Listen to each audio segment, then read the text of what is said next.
you need timeline bia the year can say ya juma ya staff of YE and Tierra Basintale any duty the Monday so obehwe atua yeka because he is the CEO of Youth Employment Agency.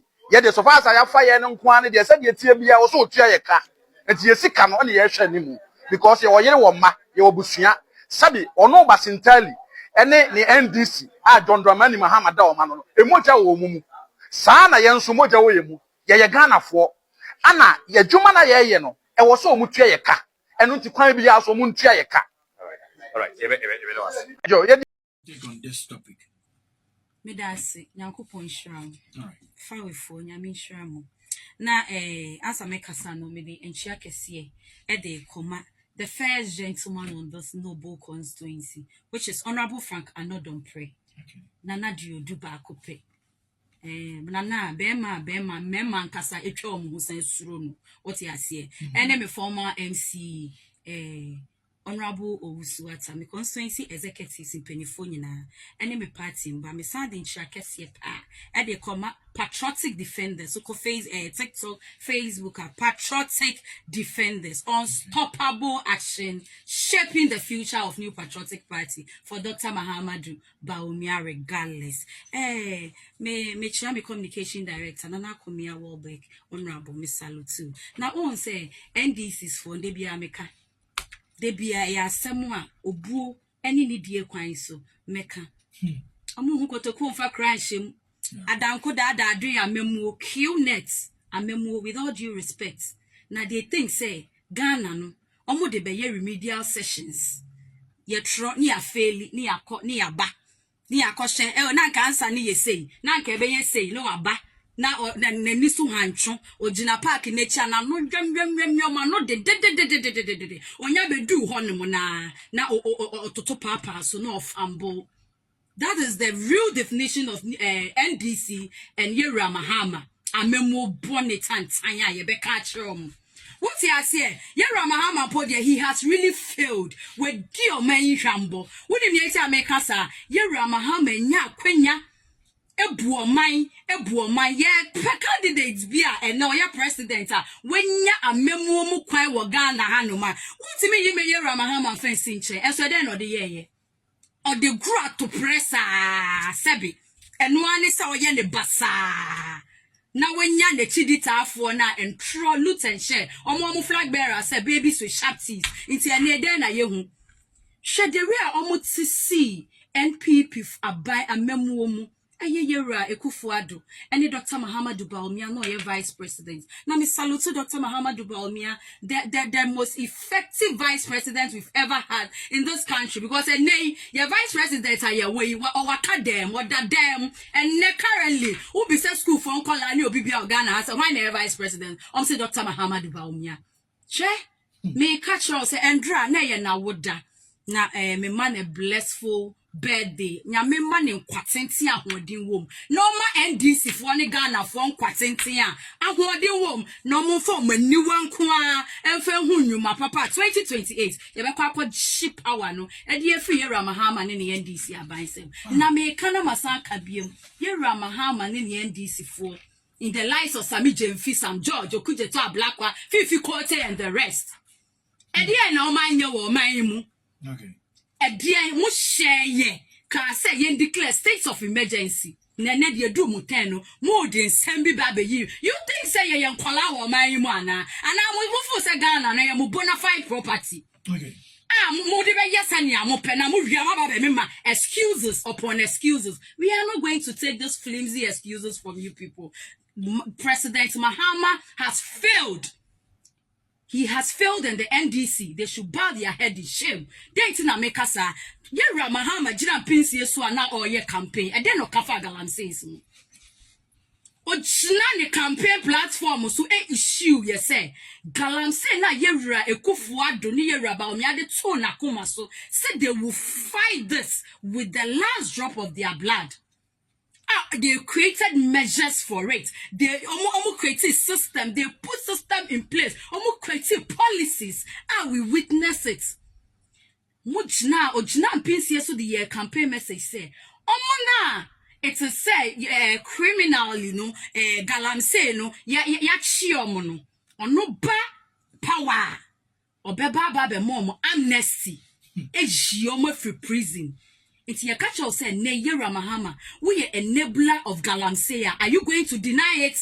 You don't have that moral right to deny it because be a criminal way no ya chin on your jail no through galamsey no what say wo ba be man no amnesty now what you know because you don't see anything wrong with it. You are the originator of galamsey, that illegal mining, because a name and then a young unria umoja Ibrahim Mahama ex voter lake so to galamsey. And rather, some question way, Matriasa Mebisa. One day, what is the state of the voter league? What is the state of the voter league? I expect you, the journalist, to give him even more information about it currently.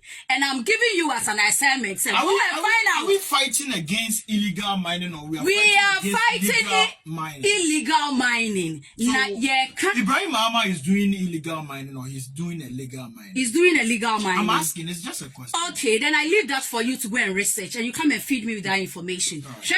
Mami can show. Yera Mahama said, through illegal mining, or now go to Omanya Juma, ebi mutual life, ebi mutual rent. Into scammer time as mobile identity. Yeah, someone. You saw your near the hospital, no, Bob, Pania Bonia. And now you feel on the show with you. That's a form of minor. How many police phone on board minor or by? We are no hospital, but that's how we are. Into another 2 now. That time, I got chairman. So I rented our car.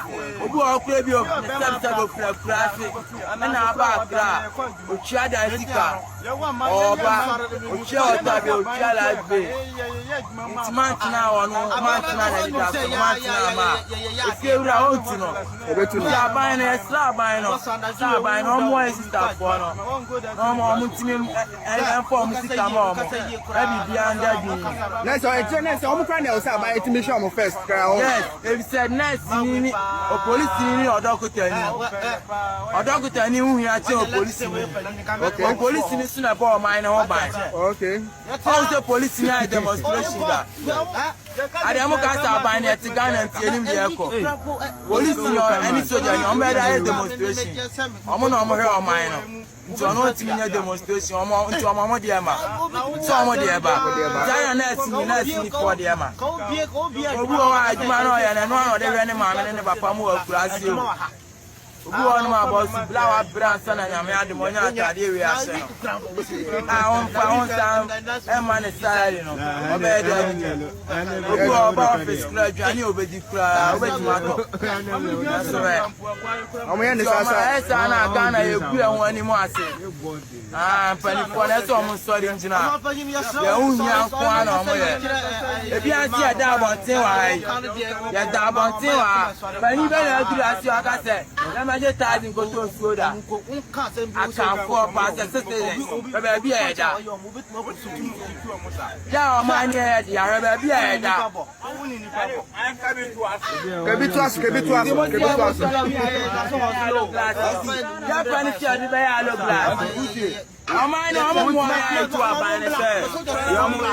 and recently I took for a demonstration. If you are not for the patron president, His Excellency the President said, the patron Oyalia, the man of Bonifaniana, and the Bia, next to one and without any or mine. Without we are not. Okay. You can be a president, you can be a doctor, you can be a military, you can be a policeman, you can be a so Charlie, to government, they said your money, and now right. And I am the striking one, and just a come on, they have to pay them. 13 good months. I'm better than today. Like, I'm on jail. I'm on jail. Ghana card, I cry. I'm the 4 point something. Recently, I'm any police for an alcohol. Ni akwaje chi Nigeria for mo Ghana card. Citizens from Muni Ghana card. I don't think say basa. Chale, amani for mo kan kule. Edu election time mama be fanfu ba omo nya de omo pewia. Omo ya no ma twio mani na. Ya kan nurse for near police for. O share say she show man. Why na o say aban di kai show mu. E say aban nurse for first. Nurse teachers first. Nurse teachers first. Nurse teachers first. Asana police. So at the say see oda from the fear. Doctor ni teacher. Omo na be man wire. Aban faso. Other government workers in the bogus so but I tell you the truth. Without a teacher there will not be any journalist. Without a teacher there will not be any politician. There will not be any nurse or whatever. So at the doctors need teachers in the yes Roma. Abanya don't young car. What money na be come better